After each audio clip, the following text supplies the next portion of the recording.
Want to visit Kamikochi, but don't want to spend a fortune? Here's everything I wish I knew before going. Most tourists arrive during the day. We arrived the night before. After work, my friends and I drove about 2.5 hours from Toyama and reached Sawando parking area around 10 p.m. To our surprise, we weren't the only ones. The parking area was already full of travelers sleeping inside their cars, all hoping to get an early start to Komikochi the next morning. If you're planning to do the same, here's something important. Don't bring a tent.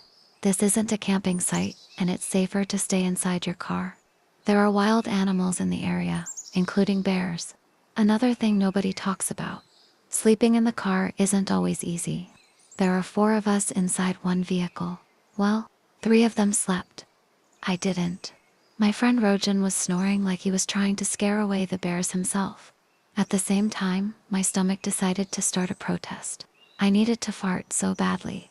But we were trapped inside a small closed car with 3 sleeping people. So there I was, wide awake the entire night, listening to world-class snoring while trying not to gas out the whole vehicle.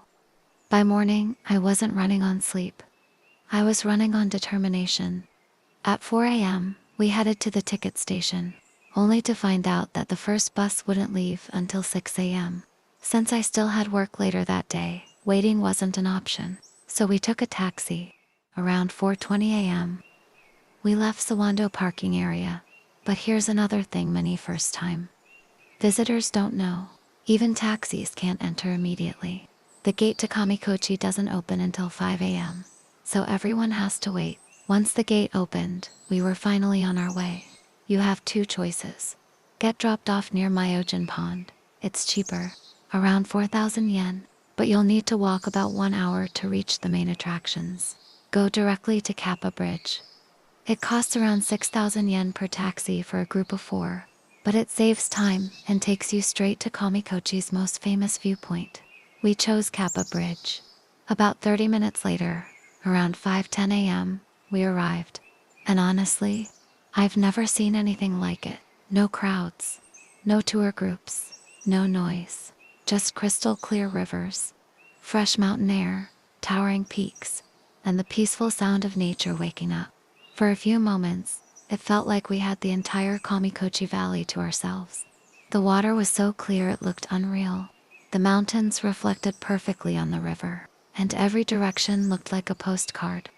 Then came another surprise. We spotted wild monkeys, not in a zoo, not behind a fence, right there in their natural habitat. The staff we met throughout the trip were also incredibly friendly, approachable, and helpful. Whether you needed directions or information, they were always willing to help with a smile. Now let's talk about the cost. Parking fee around 800 yen per day. Since we stayed overnight and paid for 2 days, our total parking cost was about 1,600 yen.